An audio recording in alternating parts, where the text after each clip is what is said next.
Bienvenue à tous dans ce nouvel épisode des Bobines partagées.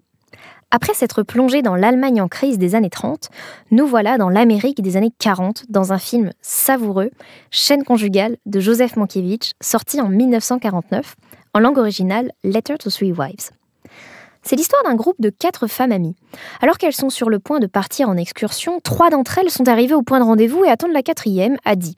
Mais Adi ne viendra jamais. Elle leur annonce par lettre qu'elle est partie avec le mari de l'une des 3, mais elle ne dit pas lequel. Les 3 femmes partent donc en excursion, en sachant que le soir, à leur arrivée, l'une d'elles rentrera dans une maison vide. Avant d'entrer plus en détail sur ce qui fait le sel de cette histoire qui, déjà sur le papier, a un point de départ fabuleux, nous allons nous intéresser à son réalisateur, Józef Mankiewicz. Il naît aux États-Unis en 1909, ses parents sont des immigrés allemands. Il commence à Hollywood par la petite porte, si je puis dire, puisqu'il est chargé de rédiger les sous-titres. Il devient après scénariste, puis producteur. Il produit notamment Fury de Fritz Lang. Il débute les réalisations un peu par hasard, puisque Lubitsch, un réalisateur de comédie, est victime d'une crise cardiaque et lui demande de réaliser un film qu'il devait faire. Donc très vite, Mankiewicz saisit cette opportunité et enchaîne avec les succès.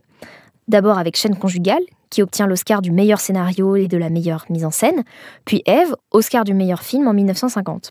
À noter aussi un très beau film, qui m'a fait beaucoup pleurer, qui est L'Aventure de Madame Muir, sorti en 1947. Mankiewicz devient rapidement un des poids lourds de l'industrie hollywoodienne. On lui confie donc la réalisation de Cléopâtre, dont le tournage, commencé en 1960 par une précédente équipe, se casse complètement la binette. Il met 3 ans à réaliser ce péplum de 4 heures qui est un gouffre financier. Le budget a dû être multiplié par plus de 40, c'est une vraie catastrophe. Après ça, Mankiewicz ne veut que des projets modestes. Son dernier film, en 1972, Le Limier, n'a que 2 acteurs.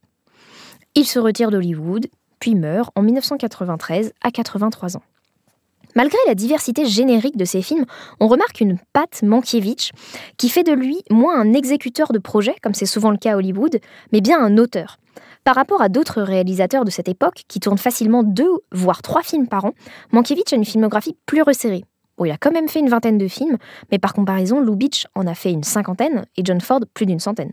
Mankiewicz sélectionne donc plus finement les projets qui l'intéressent et sur lesquels il peut vraiment contribuer au scénario.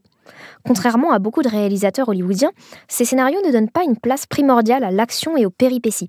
Ils sont bien souvent remarquables, avec une grande attention accordée aux personnages féminins et une écriture de dialogue très aiguisée. Pour quiconque d'intéressé par l'écriture au sens large, pas seulement de scénario, l'œuvre de Mankiewicz peut vraiment constituer un modèle parce que tout en respectant l'efficacité des codes hollywoodiens classiques, ses films sont personnels et très fins. Personnels dans le sens où il distille certaines convictions politiques. Dans Le Limier, qui est un film un peu à plot twist avec bon nombre de fausses pistes et de rebondissements, on a un sous-discours sur la lutte des classes qui est très fin. Et toutes ces qualités de scénario, on les retrouve dans Chaîne conjugale. L'idée de départ est savoureuse, mais Mankiewicz ne s'arrête pas là. Le film bénéficie d'un montage vraiment astucieux et de constantes bonnes idées de mise en scène. Tout d'abord, le personnage d'Adi, la voleuse de Marie, n'apparaît jamais dans le film. Elle n'est qu'une voix off et de façon fantastique, elle est la narratrice du film.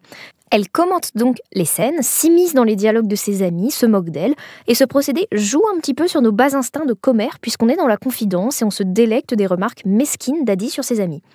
Mais l'intelligence du film, c'est d'alterner les points de vue pour développer de vrais personnages et partager leurs craintes. Le film se construit sur une série de flashbacks, personnage par personnage. Chaque femme repense à sa relation avec son mari et à tous les moments suspects qui pourraient signaler une infidélité. Le petit jeu que met en place Adi est donc d'une cruauté imparable puisque chaque femme est livrée à elle-même et à ses souvenirs et console ses amis tout en espérant faire partie de celles qui vont retrouver leur mari en fin de journée. Ce scénario astucieux permet d'explorer la société américaine et ses contradictions d'un point de vue féminin.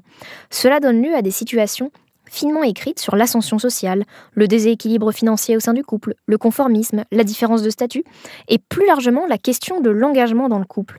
Jusqu'à quel point peut-on rester soi-même en se dévouant à un autre ?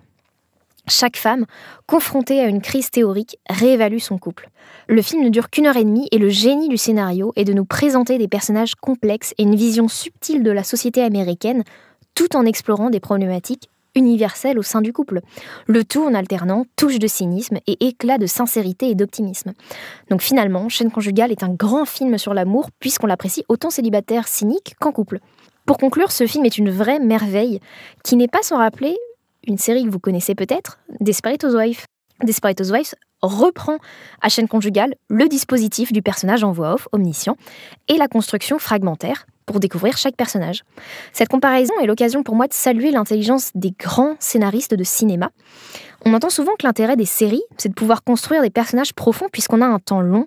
Et en conclusion, les très grands films, comme Chaîne conjugale, arrivent à le faire en 1h30 seulement. Une fois n'est pas coutume, merci à mon copain pour son aide et à D&D Technologies pour m'avoir prêté ses studios.